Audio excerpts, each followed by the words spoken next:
right, we are live. Hi, everyone. All right, everything's looking good. So, hi, everyone. Welcome. All right, cool. Ready to go. So, welcome, everyone, to our 7th live stream for the Empowerment Podium. For those of you who are returning, welcome back. And for those of you that are new here, welcome. I'm super excited that you guys are joining us today, and I really hope that you'll stick around. You can join this community by subscribing to this channel, following us on Instagram and TikTok, liking us on Facebook. The links to those socials are in the description below. And I also want to take a quick moment to wish everyone a happy Women's History Month and happy belated International Women's Day. To celebrate, I would highly recommend checking out some of those earlier stories that were told by some incredible women on our channel, but I might be biased. But enough about that. I'm super excited for today's speaker. Just for a little bit of housekeeping before we start, as today's storyteller is telling his story, please feel free to submit any questions you have in the chat, and we'll be going through those during the Q&A to follow. All right, so without further ado, I want to present today's speaker, Ryan Dusenbury, also known by his stage name Dilettante. I've known Ryan for about 7 years, which is crazy. Time flies really fast, but we actually met when we went to college. But besides being a fellow Boston College Eagle, he's an implementation manager at a tech company and also a very gifted musician. While those two things don't necessarily sound like they go together, he's here to tell us today that the creative and corporate worlds are very much compatible and symbiotic. So I'm very excited for this one. So with that, I will hand it on off to Ryan. Hey, thanks for the intro. You can hear me okay? Great. So hi everyone. My name is Ryan. As Kay was mentioning, I work at a tech company called Solspy, and when I'm not at my 9 to 5 job, I am probably in my room recording or making music.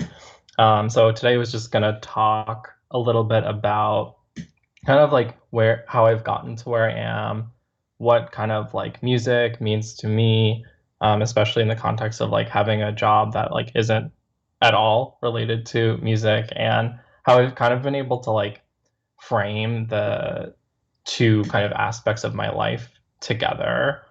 Um, so just to like give a little background on myself, music has always been a part of my life since I was a young kid. I played the saxophone in elementary school and stuck with it throughout my entire high school and college career. I was basically involved with like any possible music activity. One might call me like a band geek in high school. Um, and I was very good at it. I excelled at it, and um, it was probably my like main passion when I was in high school. For me, though, and for a lot of people, music isn't like there's not like a defined career path for it, and so for me, I decided to pursue a traditional college education where I still pursued musical activities, but kind of kept that as like a hobby or something I did on the side. So went to college, got my bachelor's in psychology, and explored a few kind of career options and ended up working in technology. But once I graduated college, I kind of noticed that there was like something missing in my life, and that thing was music. Being in education institutions allowed me to pursue those things. But once I was no longer in an education environment, I didn't have those opportunities available to me. So I noticed that there was kind of something missing in my life. And, the first like year or two after college, I slowly began just kind of experimenting with, playing guitar, which I had some experience with, and using some kind of like free tools that help you make music. And it was something that kind of like kept me happy and engaged when I wasn't at work. So I kind of knew that that was something I wanted to explore further because I was, spending a lot of time doing it in my free time when I wasn't working. Um, I decided to invest in a music production class. It was like an 8-week class that totally gave me the skills that I needed to be able to kind of end to end make a song instead of just kind of experimenting with it and kind of like futzing around on my computer. It gave me skills to some of the like technical skills that you need to be able to, work with audio, record music, and program music. Because a lot of the music that I do is electronic music. So it's based using synthesizers and drum machines and things like that. Um, I also, I had to, invest in a decent amount of equipment to be able to, um, continue pursuing that. And, um, the having the job that I had allowed me to kind of continue pursuing my hobby of music and allowed me to kind of upskill because I was able to, I had this kind of source of income that, fed that passion that I had. Um, Eventually, I decided to learn how to like release my own music, and started releasing just a few singles every few months. And at first, I think Kay was one of my first listeners, and so were some of my other friends, and they genuinely seemed receptive to it. So I decided that was something that like excited me, being able to hear what people thought of my music. Um, and I invested a little bit in like marketing and promotion services, which helped get my music out there a little bit more. Um, and last year, I released my first EP, so totally independently made. It's not associated with like a record label, but I made kind of a full body of work that I was really, really proud of. Um, it, you know, through some like marketing and promotion services, I made it onto some user-made playlists on different streaming services. It got about like a few thousand streams, and over the past years, um, that I've released music, I've gotten like maybe like 15 to 20,000 streams of music, which is cool. But um, kind of like while I was doing that, for a while, I didn't really see the kind of music that I did and the job that I had as like being related whatsoever. Like it was just sort of like, okay, like go to my job and then I do my music and that's it. But I think something that I've thought about more and something as part of this talk I've been able to reflect on a little bit is sort of how, having like a more like corporate traditional job and having a more creative outlet really inform one another and are kind of like a symbiotic thing, in my opinion. So there are kind of things that I've learned from being in music all my life that have helped me at my job. And I think that there are things that I've learned in my 5 years of working in a corporate setting that have actually helped my most recent like musical pursuits. So I'll share kind of some of those ideas now. So the first thing about music that um, has really helped me succeed in the corporate world is this idea of persistence. So um, as a musician, you start out like not being able to do anything. Like it's a blank slate, and over time you have to repeatedly fail and fail and fail and fail and not be good and not be good and not be good in order to attain a level of success. So when you're like practicing your instrument, um, when I'm like brainstorming ideas for a song, there are so many bad like takes that I do. There are so many like bad ideas that I have, but it's the act of consistently doing those things where eventually you will reach a point where something like beautiful. You can make something beautiful or play something really well. Um, and that's helped me at my job, just kind of in, you know, a lot of people's jobs present like daily challenges, but being persistent and kind of showing dedication until some end result happens has really, by doing music, I think that's sort of like a habit in my, like a sort of frame of mind, I'd say, that has helped me kind of like upskill at work as well. Um, the second piece about music that's helped me with my job is this idea that there are like many ways to achieve a goal. So instead of kind of being very narrow in an approach about how something can or should be done, oftentimes there are multiple ways to achieve what you're trying to do. So a lot of people will ask, like, I know Taylor Swift is often asked, like, how do you make your songs? And she said something that was actually very validating to me. She was like, it all depends. Like there's sometimes it's like I hear an instrumental, like sort of the background music, and then from there I'll fill in a lyric, or um, I'll write down a few lyrics and then I'll kind of bring that to life in a session. So there's not like one way to write a song. It's not like um, there's one formula for it. There are like an infinite amount of ways to make music. And so instead of getting stuck, I think when I first started doing music, I would get stuck. Like I have to like make the beat and then compose the instruments and then write lyrics. Um, there are different ways to achieve that end result, and that a lot of times happens for me at my job, and I'm sure for a lot of other people at their jobs. Um, there's often, if like one solution or one approach isn't giving you the desired result, there actually is probably like another solution out there that you haven't considered. Um, so that's kind of the second point that I wanted to make there. And then the third is that when I was, this was when I was like learning saxophone, a lot of jazz musicians will say that you have to listen to the greats.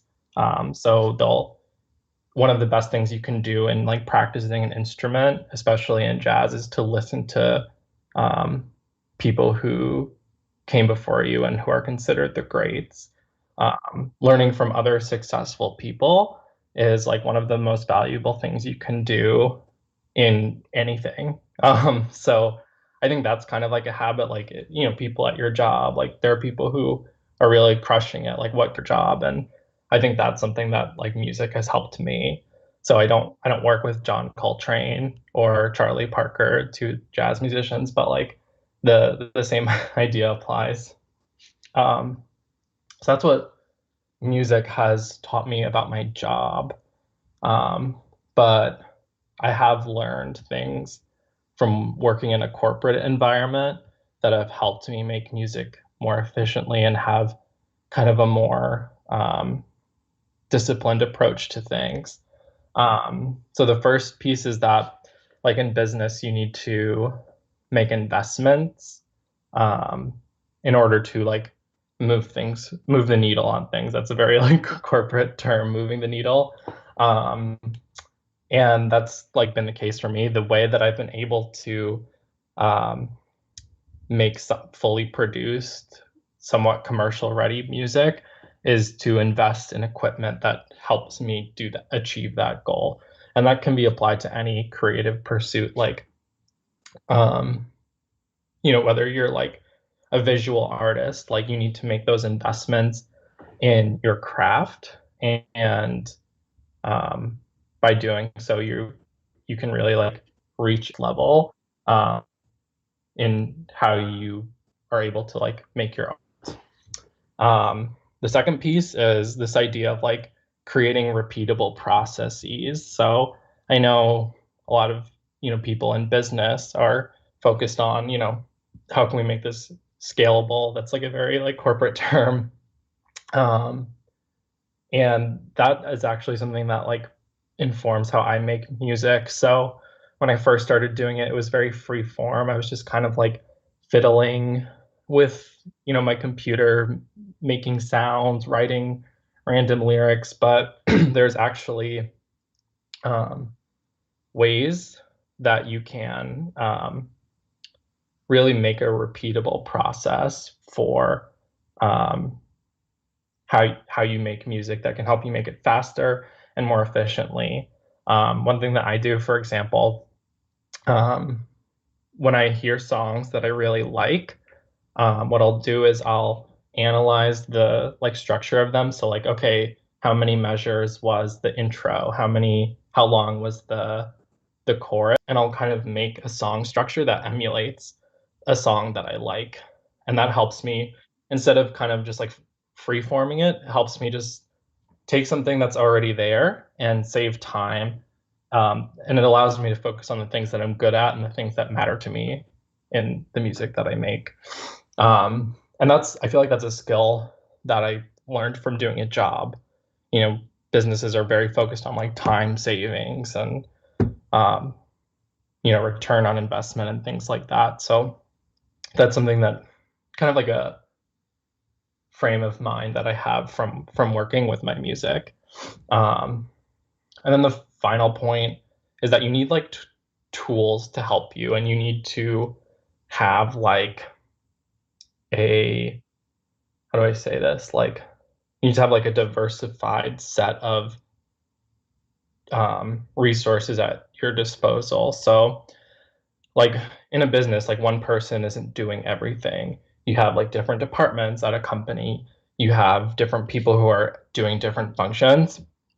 Um, and that's kind of how I've been able to do everything within my music. So, um, like when I make music, I'm the one making the instrumentation, programming the synthesizers, and then writing the actual song and finishing it by kind of updating volume levels and things like that. And all of those activities take a long time. Um, Without tools, they can take like hours and hours. And therefore, um, by having like tools that help me do those things quicker, just kind of like the last point that I was making, I'm able to um, do the things that matter to me and the things that I know I'm good at um, in my songwriting and production. Like an example is like I use like drum samples, so pre-recorded drums in my music, because I don't have a drum set in my apartment. I am not a drummer myself.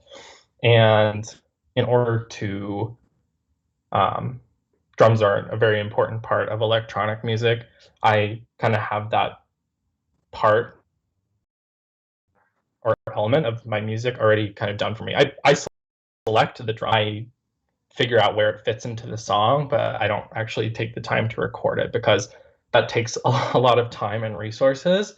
And so those kinds of things I feel like I wouldn't have necessarily thought of without like being in a corporate environment and hearing about those sorts of like return on investment, whatnot. So even though I'm not like doing music at my day-to-day job, I'm still um, getting valuable like skills that help me make music and um, execute my creative vision. Um, so those are kind of the points that I wanted to make about how like music and my kind of corporate job like help inform one another. Um, just to kind of like close out, I would say that like ultimately like my job helps sustain my ability to create. Um, my music provides me happiness, a creative outlet, and it's also like a continuous learning opportunity. So I know that for some people, there's like they're able to work at a job, right away that's completely like aligned with, what their passion is. But I think that for a lot of people, that isn't necessarily the case. And I think it's a great thing to be able to have an extra outlet outside of work because it kind of diversifies your world a bit. It I'm able to, deal with the challenges at work, and but once I'm done with those things, I have something to step into outside of that, and that looks different for everybody.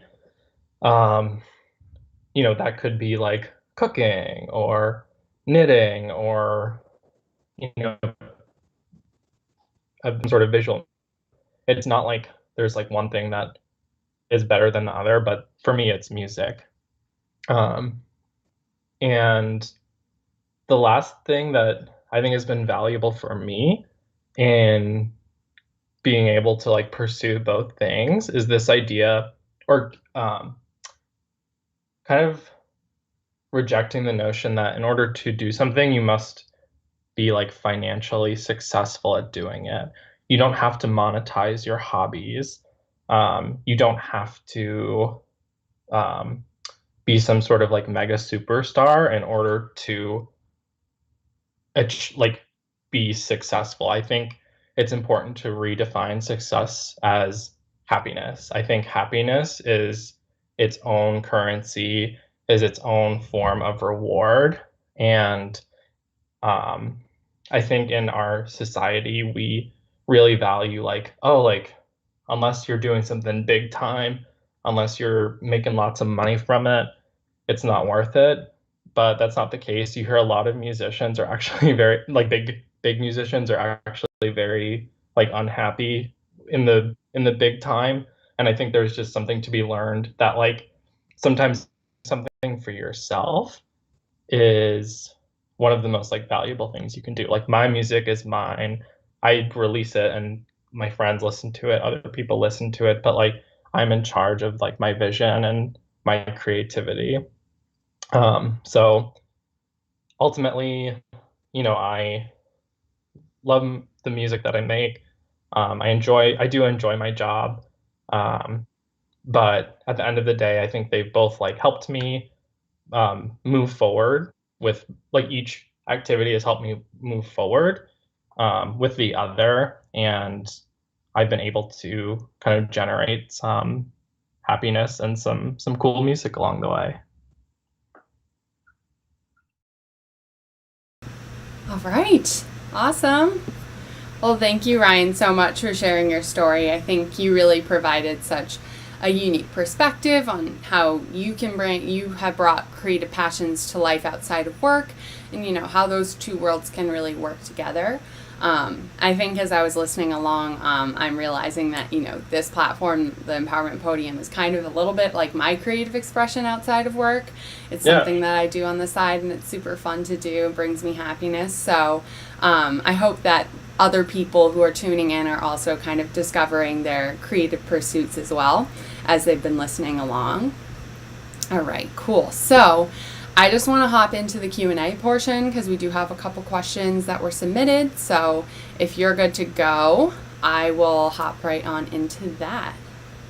Sure, yeah. All right, cool. So for those who are looking to explore a creative project outside of work, do you have any advice for identifying, what that creative pursuit that you're passionate about is, and how do you really refine the skills that are required to do that? Yeah, so I would say, if you haven't been exposed to like a creative outlet, I would think about like what are the things that really interest you, like when you're watching like TV or, you know, doing things. What is the thing that like you're kind of like, oh, I wish I could do that. What is the thing that maybe like annoys you a little bit that you're not doing? Um, and that might kind of guide you and, making the first steps at like accomplishing that thing. So if you really like seeing other people writing, and you're like, oh, I kind of like, I used to write 10 years ago in high school, I kind of liked it. Mm-hmm. There's no reason you can't pick that up again. And we live in a time where there's so much information and free or inexpensive resources out there to you do anything and get started with like any skill. So I think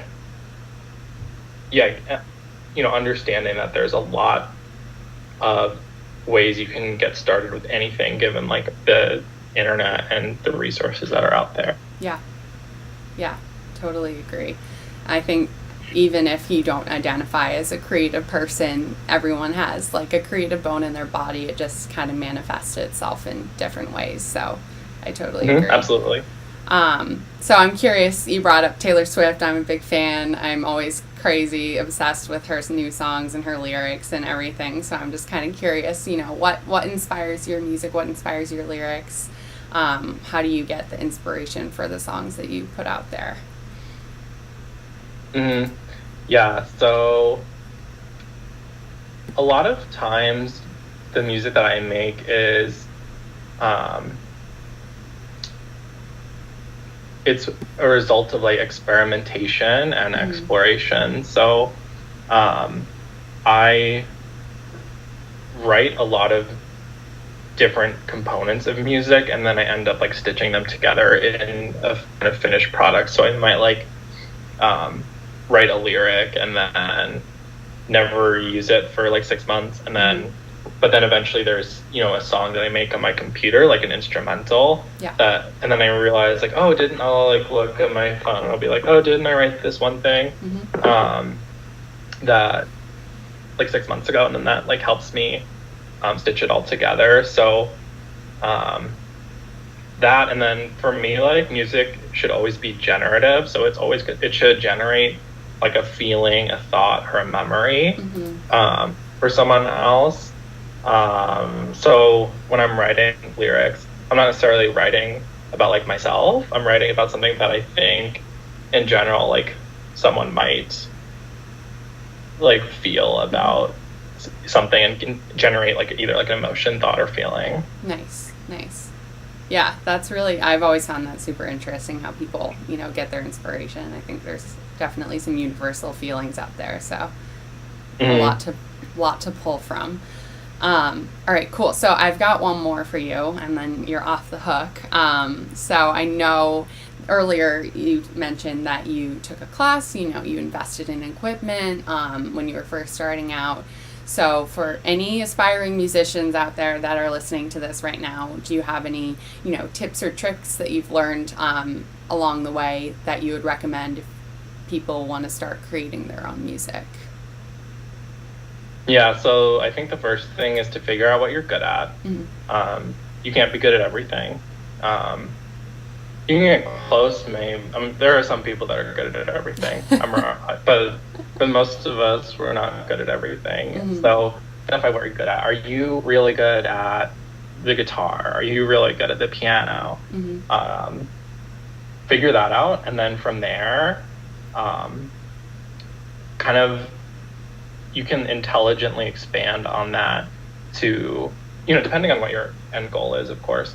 But like for me, like, I had a lot of knowledge about like music theory and composition. I'm an okay singer, but I have auto-tune, which helps me sound a little bit better on my songs. So it's like kind of, what is the thing that you feel is like the core of like who you are as a musician, and start there, and then the more skills that you can generate along the way will help you move further. So like if you're a singer and you just think of yourself as a singer, maybe think about, okay, how can I maybe like produce my own track? Think about all the things that go into the creative process and see if you might be able to add one or two of those skills into your own addition, instead of just seeing yourself as like, I'm a singer, or like I'm just a producer. Thinking about ways you can kind of grow. Grow, exactly. Perfect. All right, I think that's great advice. All right, cool. So thank you. I think that that's all the questions that we have. So that, I believe, will conclude our talk for today. I just want to give you another huge thank you to you, Ryan, for joining us tonight and sharing your story. I really think you've inspired people to pursue, their creative passions and outlets. And I think that that's super important. So, keep making your music, and I cannot wait for your next release. Thank you, and thank you so much for having me. Of course. All right. Now, before everyone runs away, I just want to do a couple quick shout outs. If you'd like to see your story up here, just like Ryan's, please let me know. You can shoot us an email at empowermentpodium@gmail.com or message us on any of our socials. As I mentioned previously, we've got Instagram, Facebook, and TikTok, so all of which you can find by searching at Empowerment Podium or using the links in the description. So make sure to give us a follow there to stay up to date on when we'll be going live next and to see some replays of our previous stories. If you like this stream, please like this video and subscribe to this channel. You can also hit the notification bell down there to receive a notification every time we post a new video or live stream. And with that, I just want to thank you guys all again for tuning